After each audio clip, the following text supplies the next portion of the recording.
3, 2, 1. Here we go!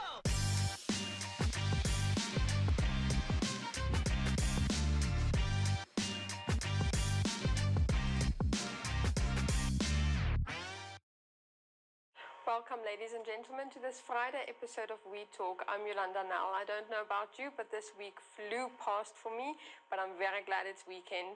Please stay tuned for our interview.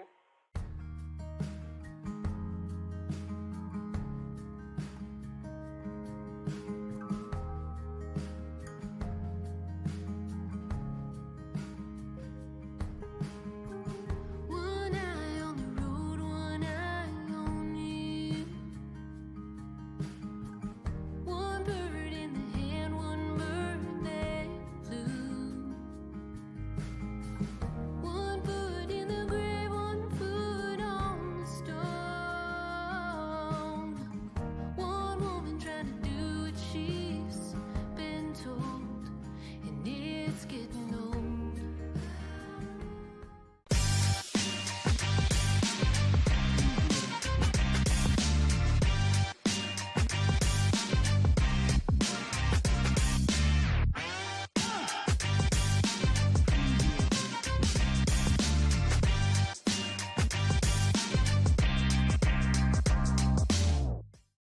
And now heading over to our website for some news. Paleoklimaatsimulasies van Namibië se kokerboompopulasies dui op beduidende verandering in hul verspreidingsgebied oor die afgelope 22.000 jaar.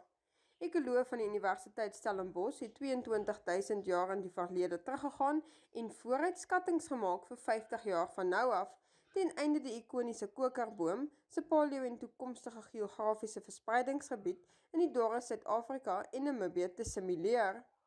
Die doel hiervan was om vas te stel hoe kokerboompopulasies op vorige klimaatsveranderingstoestande gereageer het, asook die effek wat toekomstige mensgemaakte klimaatsverandering moontlik op hierdie vorige respons sou kon hê.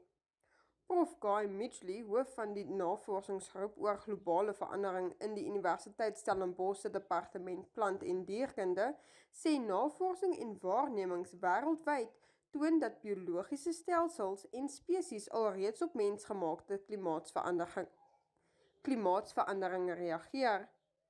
'n Algemeen aanvaarde voorspelling is dat plante in reaksie op warmer toestande hulle geografiese verspreidingsgebiede sal skuif, het sy poolwaarts of na hoër vlakke bo seespieël.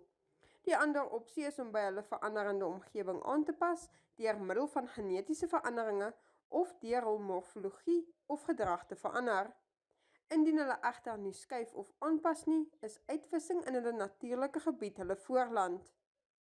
In die geval van langlewende bome is hulle aanpassingsopsies egter beperk. Wêreldwyd is bome die kwesbaarste vir mensgemaakte klimaatsverandering, aangesien hulle langlewend is en lank neem vir saad om tot 'n boom te ontwikkel. Met ander woorde, hoewel bome dalk voorheen in staat was om oor 'n tydperk van duisende jare te migreer of aan te pas by vorige veranderinge in die paleoklimaat, is hulle dalk nie tans in staat om so vinnig as wat nodig is om aan te pas of te migreer om mensgemaakte klimaatsverandering te kan oorleef nie. EMA Rescue Service recently received a new emergency and rescue response vehicle for use in Windhoek to serve the public and assist in case of an emergency, no matter if the patient has medical aid or not. The vehicle was donated by Oshmed International with some financial assistance from Pupkewitz Haval. The group has also sponsored fuel to the value of 8,000 Namibian dollars. The vehicle will serve all residents of Windhoek and will also be used for academic and training purposes for young medical staff under the leadership of experienced advanced life support paramedics. The vehicle is a Haval H9 4x4. With the 4x4 configuration and a good power performance of 180 kilowatt, it will be used for rescues and extractions of patients in difficult-to-reach areas where normal ambulances are unable to drive. Speaking at the handover, EMA's first chairperson, Fabian Martens, said that it is a challenge to keep everything running for patients. Our plea as a non-profit organization is to urge individuals and companies to follow the example set by Oshmed and Pupkewitz Motors and become a supporter of their organization. At the same event, it was also said that we know what big impact EMA has on the community, therefore we support their efforts. The marketing manager of Pupkewitz Haval said at the handing over that they are privileged and proud to be part of such a project. We are glad we could contribute to their efforts to help less privileged Namibians. Together we can make a difference. EMA Rescue Service is available 24/7 via the EMA Emergency Control Center.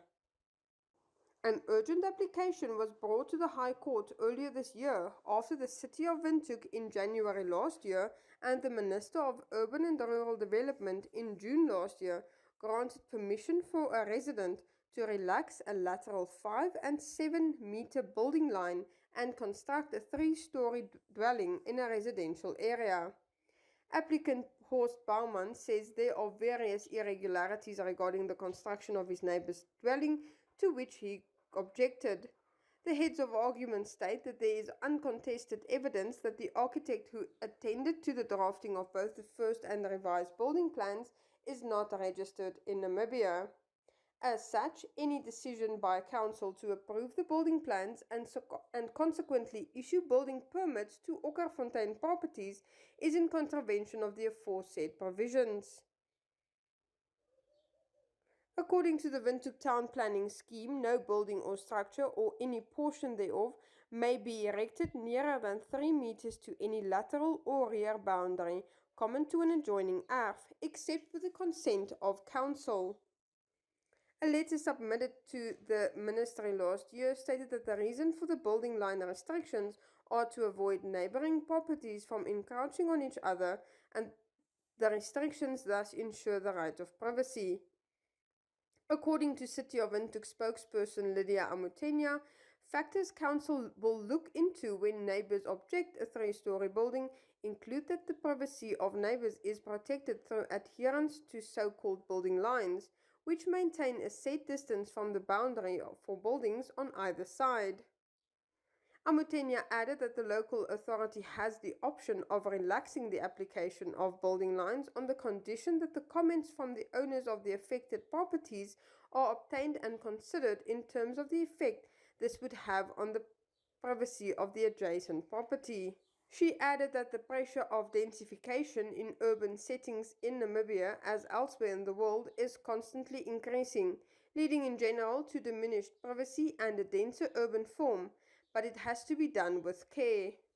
Baumann's application was dismissed on the basis that the matter is not urgent and that urgency was self-created. The court did not make any findings on the merits. As a result, the case has been removed from the roll.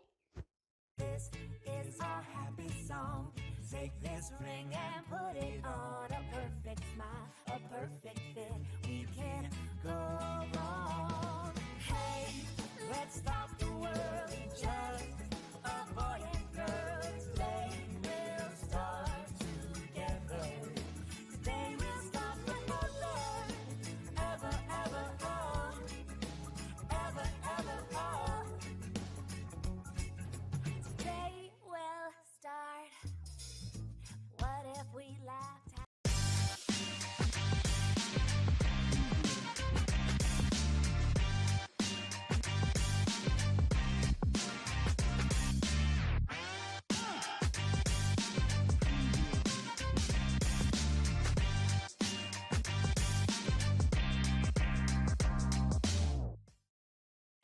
Welcome back, ladies and gentlemen. Today we're joined with Maya, and I want to say she's from West Air, but now she's from Fly Namibia. That's correct. Maya, you've just undergone rebranding here. Can you quickly tell us how long has West Air been operational since before the name change now? Okay. West Air Aviation has been operational since 1967. That's how long we've been in operation. And is this the first time the name has changed? This is the first time that we're actually rebranding, yes. Why did you decide to rebrand now? Imagine for the past 50-something years, we've had the same name, and I think we're in a completely new century and we need to rebrand and to look fresh for our customers and our clients. Why was it decided on Fly Namibia? It's about staying relevant. That's the most important thing for us as an airline or as a company. Yes. We want to stay relevant to our clients and our future clients. Do you think travelers locally and abroad will embrace this new change? Well, that is our hope. It's any company's hope that with a rebrand, with a new name, with a new vision and new strategy, our clients will embrace us. And with that, my next question, except for the name change, will there be other significant changes that can be seen within the company? Yes, more so for the clients than just internally. Internally, we also have internal strategies that we're changing so that our staff see the changes with the clients. Externally, it's really about new routes, new destinations for us as a company so that we're able to fulfill the needs of our clients. You, with Air Namibia no longer in the picture, there's many routes that will be left unserviced. Will Fly Namibia pick them up, both nationally and internationally? Well, let's say this.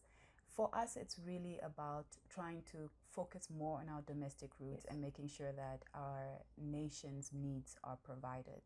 And then once we have established our domestic routes, and then we can try and look at our national routes and then, of course, international routes. But right now, we want to grow our national domestic routes. And with that sorry, not national, but our domestic routes. With that being said, you just also launched the safari route. Yes. Tell us more about that. The safari route is really more about growing our tourism industry and developing our tourism industry within our borders and trying to make it also safer for tourists, international tourists, to travel around Namibia and to give them more time within the country. That is one of the main reasons for launching the safari route. Maya, can you tell us what does this safari route entail? Okay. As of starting in April 2022, we'll be conducting daily flights, Windhoek, Sossusvlei, Swakop and Etosha. The schedule will provide tourists with a cost-effective and efficient way in which they can see Namibia. Why was it decided to only launch this in April next year and not now, just before the festive season?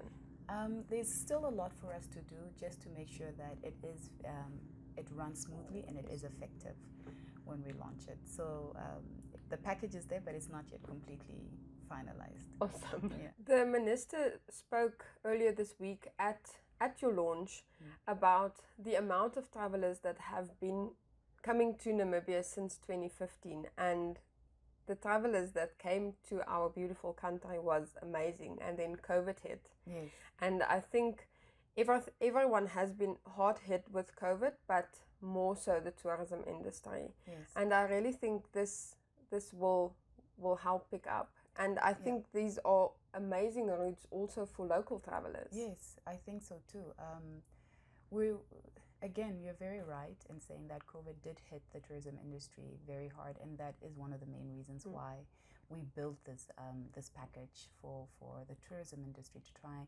And remember, the tourism industry was one of our highest income generators for Namibia. So hopefully with this new package, we'll try and bring back tourism to that level. And you also launched a bursary scheme. Tell us about that. Since 1967, Fly West Air has always been very passionate about our staff. If you look at the bursary video that we launched, we have a few people who are talking about they started off as cleaners and now they're engineers.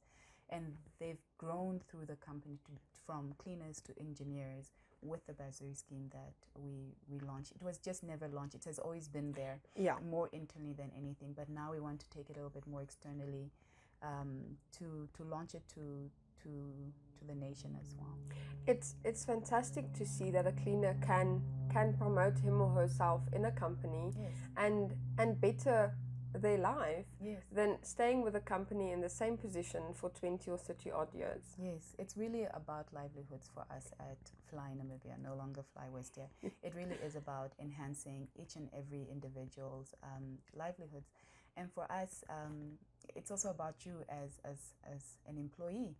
If you want to grow, the sky's the limit here. Exactly, Yeah. literally. Literally. Maya, thank you so much for your time. Thank you.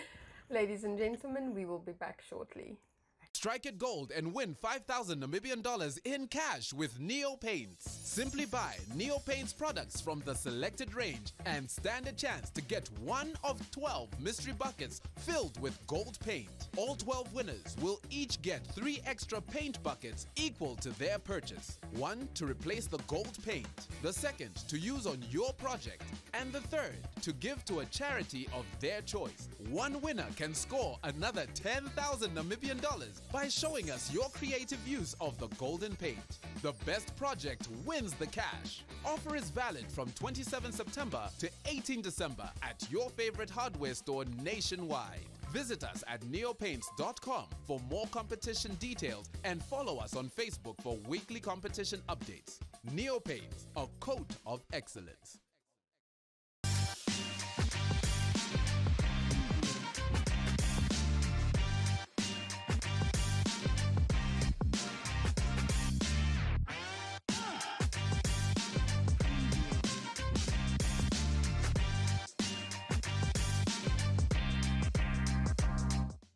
For today's life hack, if you aren't cooking with and regularly eating beans, you're missing out on an extremely cheap source of abundantly helpful fiber, which is not only extremely good for you, but also very filling.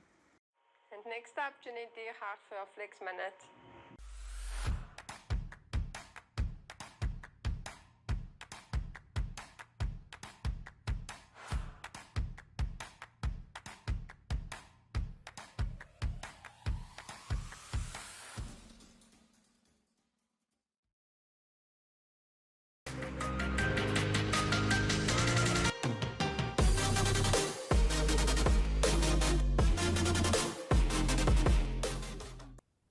Hi everybody and welcome back to Flex. I'm Jeanette Diergaard, your presenter for Flex.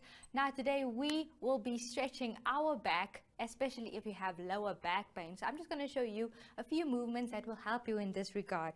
Okay, so we're going to do a child's pose right here. So a child's pose, the reason why it's such a good stretch for your lower back is because it stretches out your glutes and it also stretches into your spine. So you can do these movements whenever you have a lower back pain. But if the pain persists, obviously you would have to go to your doctor. And then what we're going to do now, we're also going to stretch our knee out, okay? So you're gonna have your legs bent. Your feet should be flat on the floor. I don't want this, I don't want, weird things. It should be completely flat, okay? So you'll just bring up, okay, so let's first do this one. So you bring it up, okay, and you have the one leg out in front of you. So this will also help you. It does actually this, it also helps with the same muscles that the child's pose does. So a lot of times stretching your glutes, doing stretches that stretch your glutes assist in that lower back pain problem that we all have sometimes. So that brings me to the end of this one. I'll see you next time.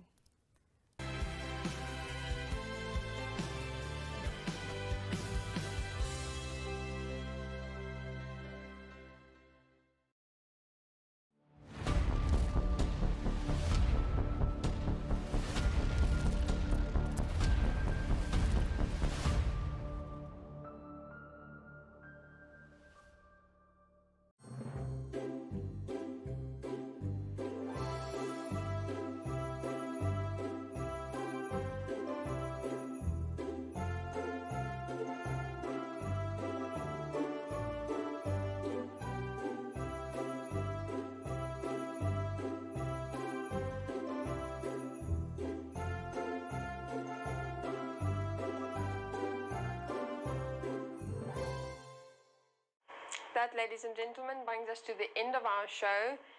Please have a safe weekend. Drive safe if you're going anywhere, and we will be back on Monday. See you then.